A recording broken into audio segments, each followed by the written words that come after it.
Il y a une maladie. Je répète, il y a une maladie qui va revenir. Je veux que vous écriviez ça.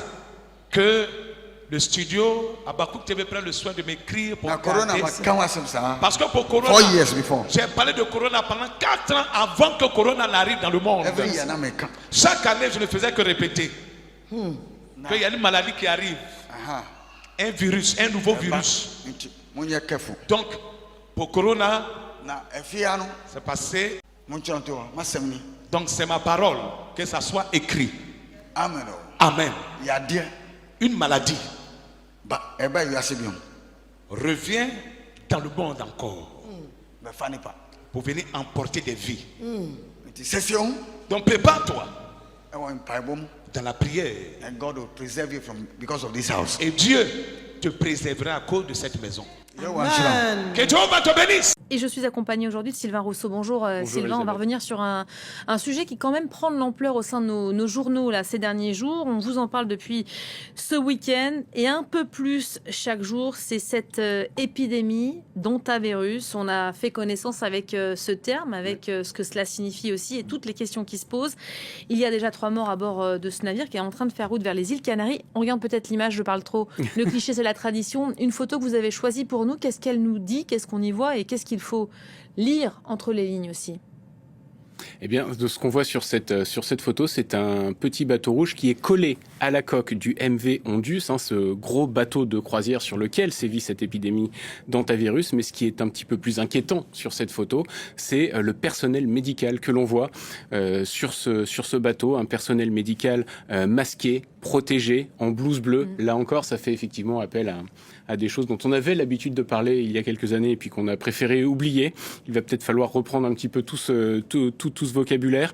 On voit également que sur ce bateau, alors on le devine sur la photo, il y a le drapeau capverdien, puisque c'est un drapeau capverdien, ces personnels sanitaires qui ont évacué en fait du MV Ondius 3 personnes suspectées d'avoir été contaminées par l'hantavirus. Ils les ont ensuite emmenées vers un aéroport capverdien où ils ont pu être rapatriés aux Pays-Bas. Pour l'instant, on en est à 8 cas, dont 3 confirmés contaminés donc à l'hantavirus. Alors, qu'est-ce qu'on sait justement de ces passagers qui sont touchés de près ou de loin, d'ailleurs, par l'hantavirus? En fait, on sait déjà qu'une personne, un Néerlandais, ça c'est le début, est décédé à bord du navire le 11 avril. Il a commencé à développer les symptômes, à présenter les symptômes le 6 avril, donc 5 jours seulement après l'embarquement. Son corps a été débarqué à Sainte-Hélène le 24 avril, donc 13 jours plus tard, avec sa femme, malade, qui a immédiatement été transférée à Johannesburg. Le lendemain, elle est décédée en arrivant aux urgences en Afrique du Sud le 26 avril. Une autre passagère allemande est décédée sur le bateau le 2 mai et entre-temps, un Britannique est lui aussi tombé malade. Lui aussi est débarqué à Sainte-Hélène et il est maintenant en soins intensifs à Johannesburg. Je vous en parle parce que c'est le premier cas confirmé d'hantavirus. On sait que la femme qui est décédée en Afrique du Sud a aussi été confirmée. Lui, ça a vraiment été le premier. C'est là qu'on s'est dit qu'il y avait un problème avec ce virus. Un passager qui avait quitté le bateau est hospitalisé à Zurich, en Suisse. Et les 3 derniers, ce sont 2 membres d'équipage et un cas contact. Ce sont donc ces 3 personnes-là qui ont été évacuées à bord du petit bateau qu'on voyait tout à l'heure. Je vous le disais, depuis le Cap-Vert en direction d'Amsterdam.